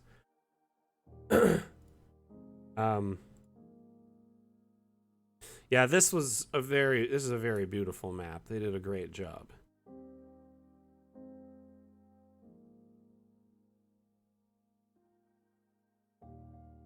They took what Geronimo did with the, the dragon horns here and replicated that, put in some vines here that add like a really gross kind of tendril, kind of sinews, kind of gross feel, And as you can see, it's infested a lot of the map. Very beautiful, just creepy vibe map. Let's make it red.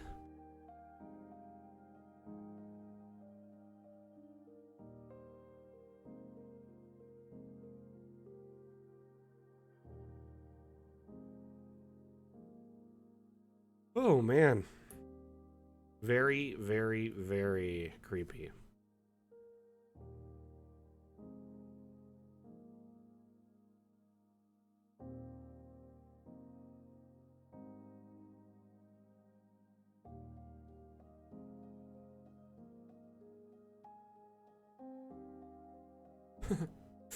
Yeah, this is definitely not something you want popping up in your living room at all.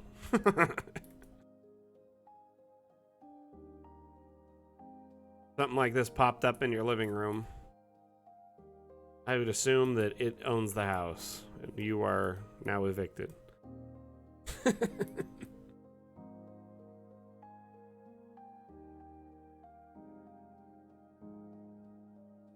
Yes, we did. Sorry, I forgot to put it in. I actually decided this one based on a suggestion from one of our moderators. I'm going to put it in right now.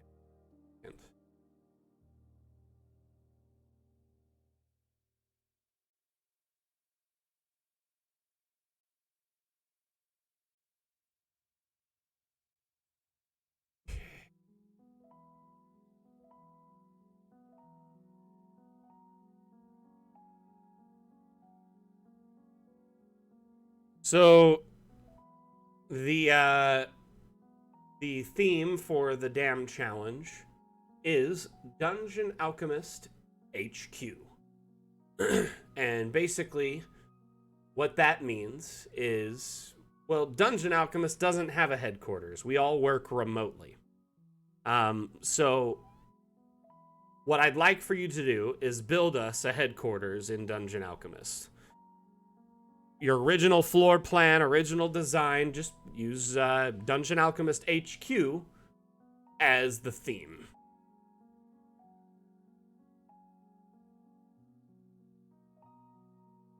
It is a good one, don't you think? Dungeon Alchemist headquarters.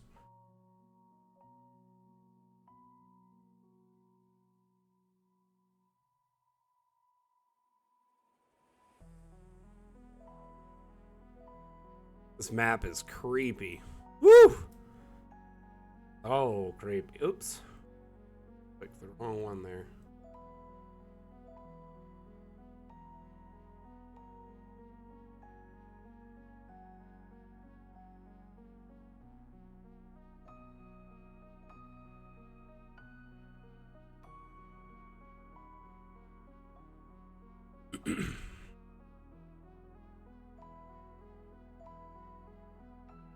was it that made this map? This was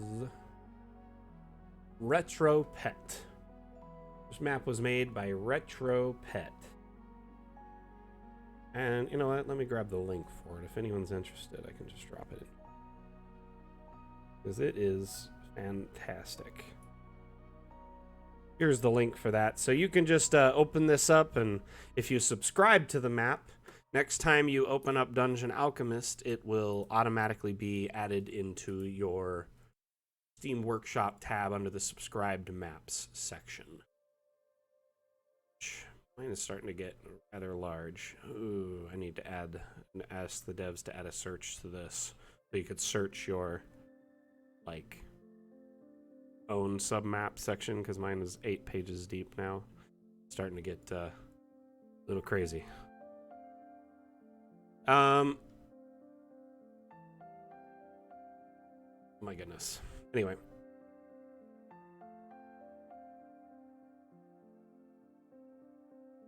Also, anytime you load up Dungeon Alchemist and there's like a little update, and it's 9 times out of 10 now, it's just a subscribed map you're sub to getting an update.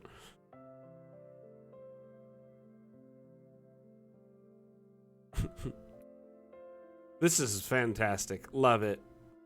Everything about it. Just the whole mood. It's really great.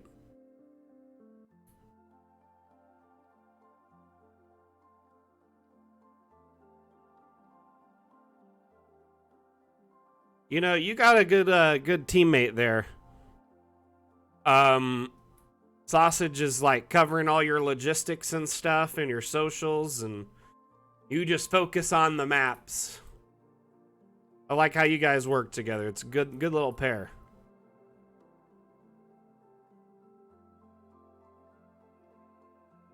She truly is your better half there, Sack.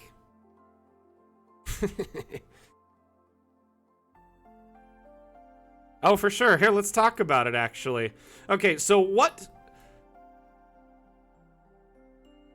Like, okay, I don't know all the monsters in the monster manual, so forgive me. Is there already an Eldritch Infestation in the monster manual, or would this be something else, like an aboleth or something like that?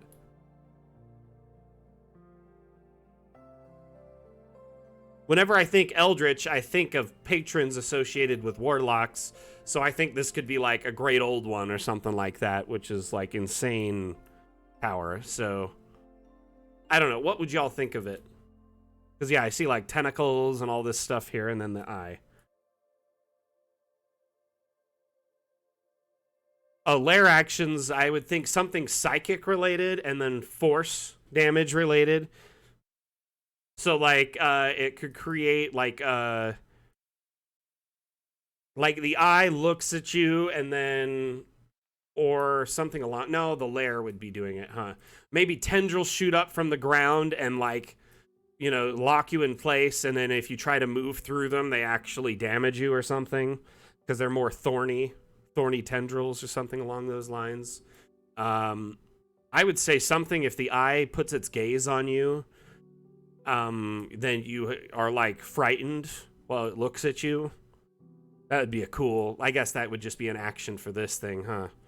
I don't know, help me think of lair actions for this thing. What would you do for this map?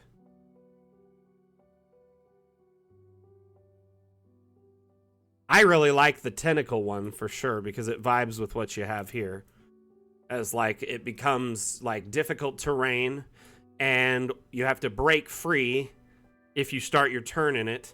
And then, you know, maybe every 10 feet of movement you take in it, it hurts you for like 1d6 force damage or something like that.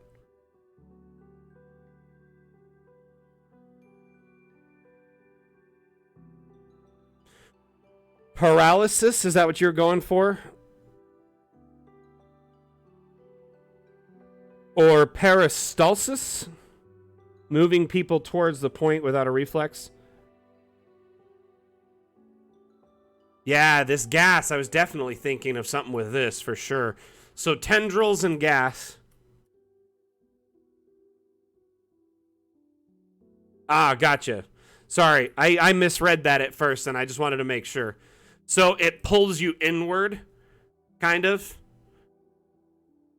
So maybe the tendrils actually do that instead. So it's like this ground, this whole area here is like difficult terrain, and it pulls you towards the center, which it actually does more damage there or something. I don't know. Interesting concept. Interesting concept. I like this too because this gas could be like an acid gas, or yeah, if you ingest it, or like if you breathe it, then it could knock you out, paralyze you. Man, lair actions.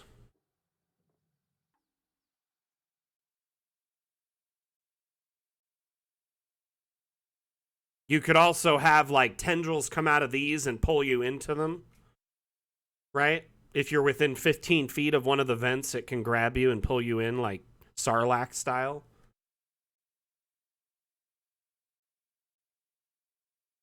Yeah, you got to basically get like, I would say like a DC 15 dex save, right?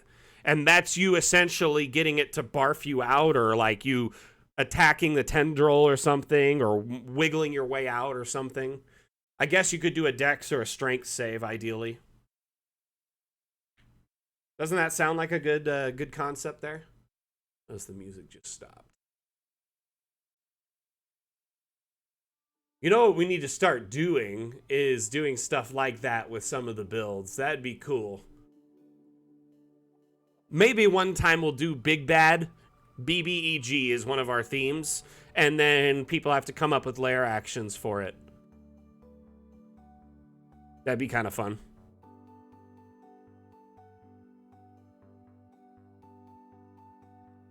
This damn challenge was really fun. I'm glad Vim was able to participate in it with the picking the theme.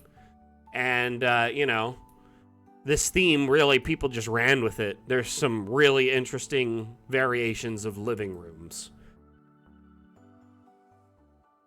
Might sneeze.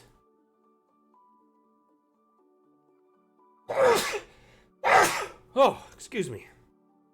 Oh, my. It was an interesting one for sure. So many good designs.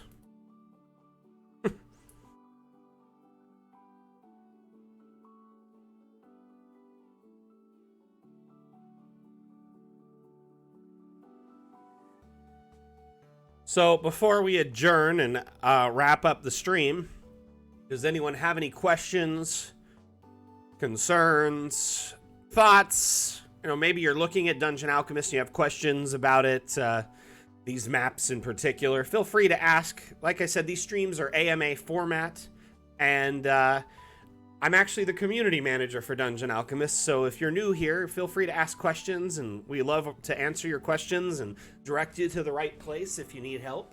That's the whole point of these streams, to introduce you to Dungeon Alchemist and the cool things you can do with it and help you learn about it. Zalvi, thank you for the follow, much appreciated. Welcome to our community. The Dam fam, as I call it, because when you save maps in Dungeon Alchemist, they are a .dam file extension. So similar to like a JPEG for a picture, it's .dam or a DAM file. And that stands for Dungeon Alchemist Map. And so when you save a map, you know, this one here would be Eldritch Infestation Living Room.dam.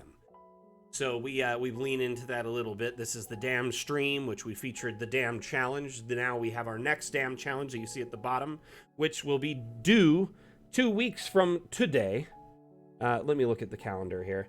So you have until June 30th, end of day, June 30th in your time zone to submit your map. And I will put that all in the Dam Challenge channel on Discord. If you could just start dropping links here, Seisu, I'd really appreciate it.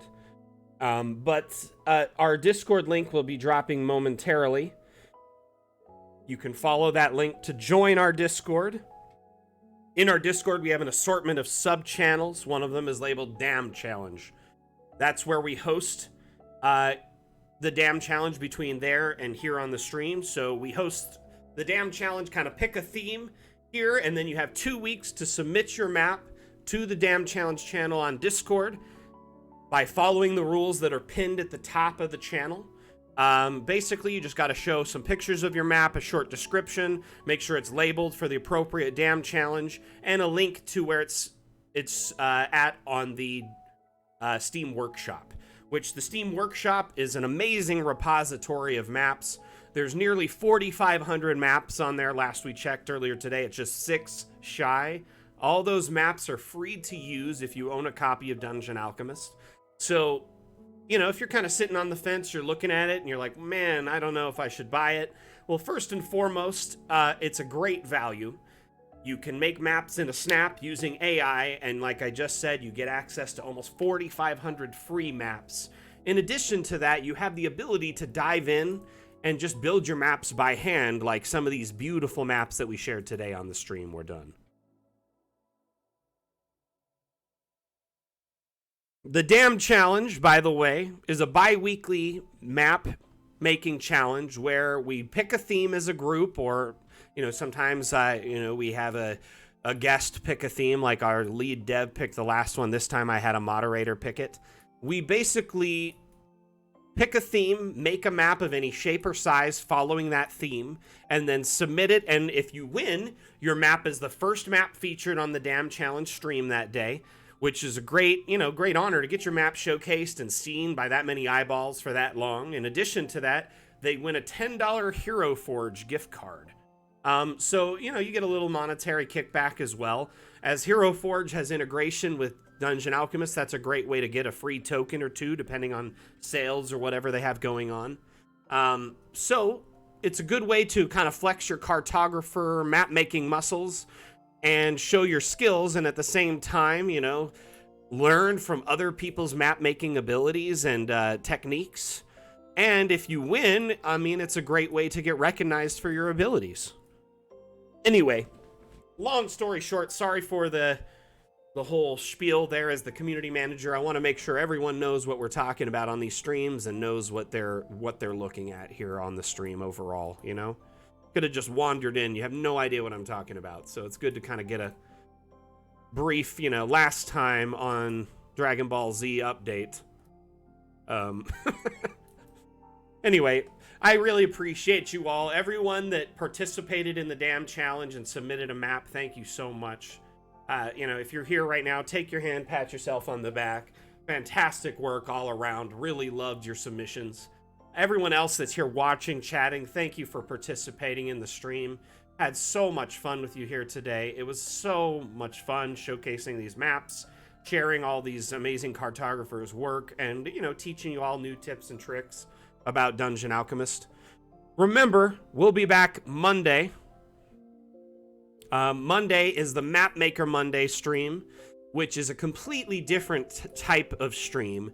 Instead of featuring maps made by the community and doing, you know, the Dam Challenge, Map Maker challenges, what it is I make a map live. And we actually picked a theme last week, which was a snail temple. And I'm in the process of making a snail temple, which I decided on a shell being laid on its side, and I'm making kind of like a helix cave with a temple in the center.